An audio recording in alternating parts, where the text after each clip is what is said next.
आज शिव महापुराण की कथा के क्रम में आज शिव महापुराण के पार्वती खंड का आज 51वां अध्याय। इस अध्याय का नाम है रति के प्रार्थना करने पर शिव जी द्वारा काम को जीवित करना।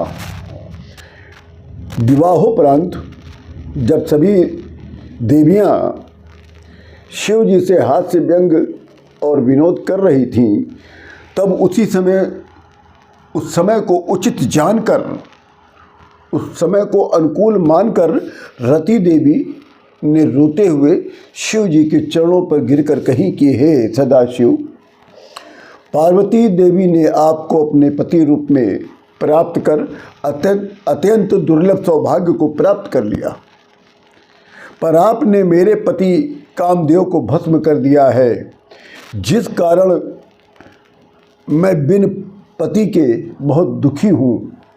अतः हे महादेव, आप समान रूप से वियोग हेतु मेरे इस संताप को दूर करिए।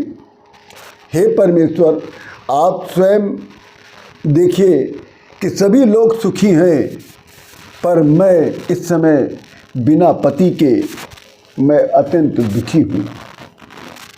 अतः मुझे भी पति प्रदान कर, मेरे पति को जीवन प्रदान करके मुझे सनाथ करिए।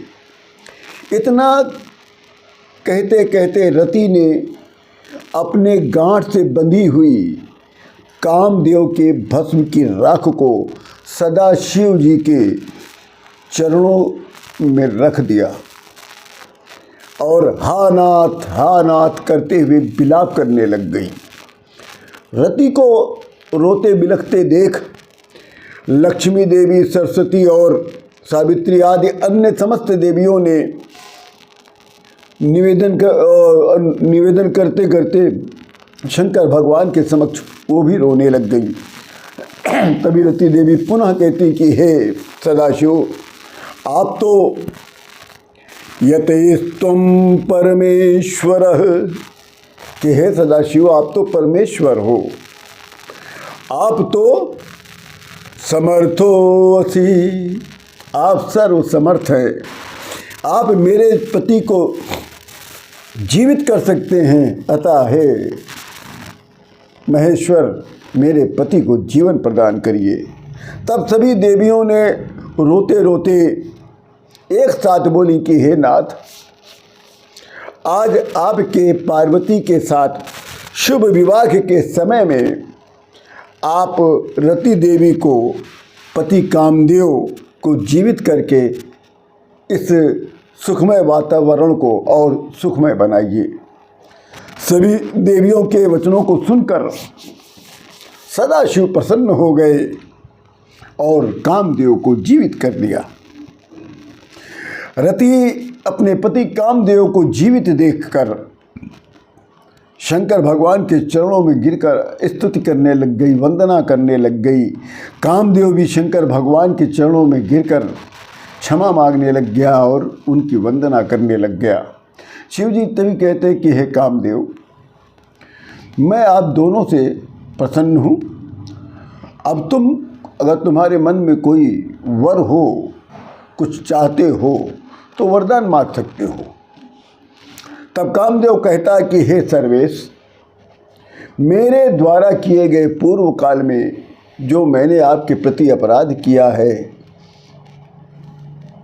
उस अपराध को क्षमा कर दीजिए और हमको अपने चरणों में सदैव भक्ति प्रदान करिए। तब शिव जी कहते हैं, कामदेव, भय का त्याग करो, जो तुमने चाहा वो होगा, और इस समय तुम विष्णु जी के समीप जाओ।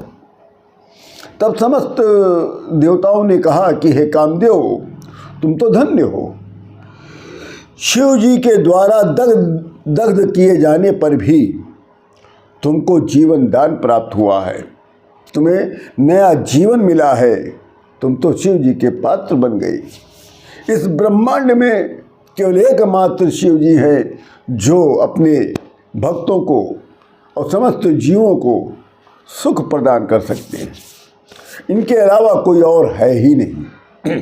तत्पश्चात शिव जी और पार्वती विवाह के जो अन्य कर्म थे वो होने लगे और शिव जी ने पार्वती को तभी अपने बाईं तरफ बैठाकर उनको अपने हाथों से मिष्ठान और भोजन कराया है, जिससे पार्वती देवी अत्यंत प्रसन्न हो गई। इस प्रकार शिव जी ने समस्त लोकाचार के आचरण को संपन्न करके मैना देवी की आज्ञा प्राप्त करके वो जनवासे चले गए।